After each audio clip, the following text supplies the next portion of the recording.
So far, I've made several videos on paint splatter art, from using brushes to create your splatter, pre-made splatter drops, and backgrounds that are already splattered. Another cool effect you can use in your paint splatter art is using gradients. I'm going to use this picture of a woman with a crown of flowers to make my art. First, I need to make a rectangle by using the rectangle tool. So that's buried under here. Here it is. Go up to the rectangle tool and then pull it over the woman until we've covered her face. Then I'm going to take this rectangle and move it below her. So now we have a stack of two layers. We have the woman and we have a background.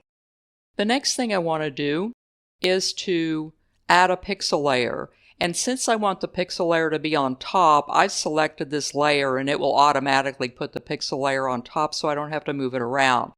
So I'll click the pixel layer and now I've got my pixel layer, and this is the one that I'm going to paint on, and I'm going to be painting on it in black. So I'm going to go over here and select the paintbrush tool and make sure that my black circle is on top. And that will mean that I'll be painting in black on the top. Then I need to go to brushes and I need to make sure that the brush I want is selected, which is grunge pattern number 5. And it's already selected because, of course, I've been doing this before, so I can get the hang of doing it. Then I'm going to just paint over her in black. Now don't go crazy here. It's kind of hard to know how much black you want, but it's not something that if it's not exact, it's like going to ruin your piece of art or something. The only thing is, if you leave some of it not painted like these flowers, it's going to kind of look like that you've got a piece of white sticking out there. But in the grand scheme of things, it's probably not going to matter too much. So I'll leave it about like that. Then the next thing I need to do is I need to get out of here and go back to layers. And then I'm going to drag the image right here into the pixel layer. And then it will look like that. So that's going to give you a pretty good idea of how much black you've painted over. Of course, there's going to be all sorts of alterations at the end, and you'll kind of see. Now what we need is a black and white adjustment. So I'm going to go down here to adjustments and select black and white and make my black and white adjustment. And then we can decide, oh, that's too dark, if we want it lighter or if we want it darker. So we just adjust our color panels around until we get the black and white adjustment that we need. Of course, the red adjustment is going to give you more of a change. Then we have our yellows right here. Let's see what happens. That's a little bit too dark to me. So I think I'll leave it like that. I never remember how much I adjust. It's not like I write it down. I just kind of sort of let it go to see what I get. So we can close out of that. We have our black and white adjustment, and our black and white adjustment should be sitting on top of our pixel layer. So if it isn't, you'll need to move it up there. Okay, now we need to take this rectangle down here and duplicate it. So we're going to duplicate it. Go up to duplicate, and now we've got two rectangles. I'm going to take this rectangle and we're going to move it up to the top, right above the black and white adjustment. And so now we should not have anything. We should just have the rectangle that's blocking everything. This is where we're going to put our gradient on. So we're going to go over here and find the gradient tool. It looks like the little wrench sitting on top of the square. And we are going to pull the gradient over like that. I'm not going to pull it all the way down yet. Usually, eventually, I end up doing that. But now we need to select our colors. I'm not really exact on this either.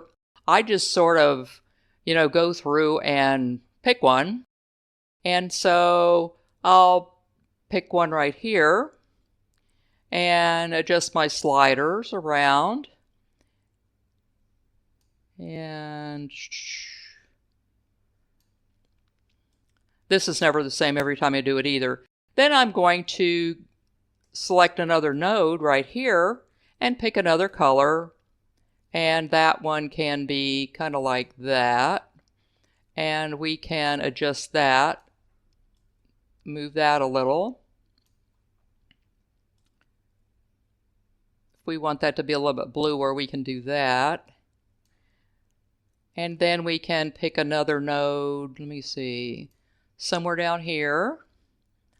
And we can pick another color.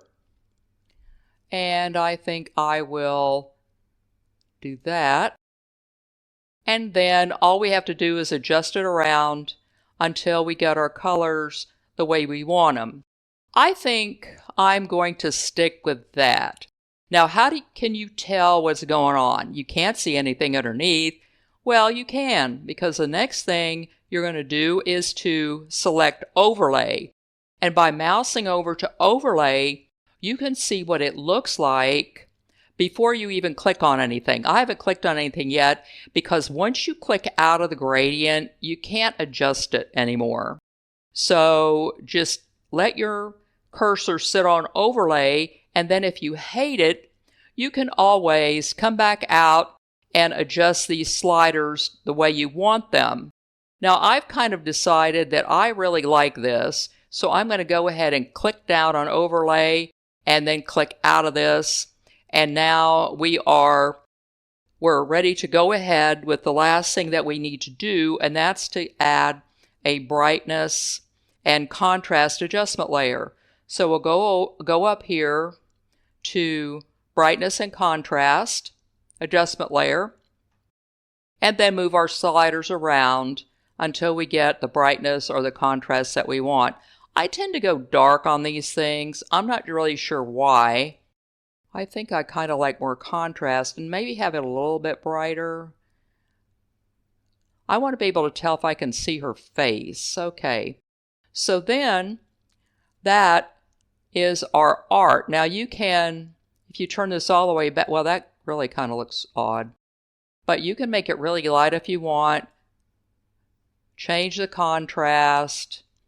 Play around with these little sliders until you get what you want. Okay, so now this is what we end up with.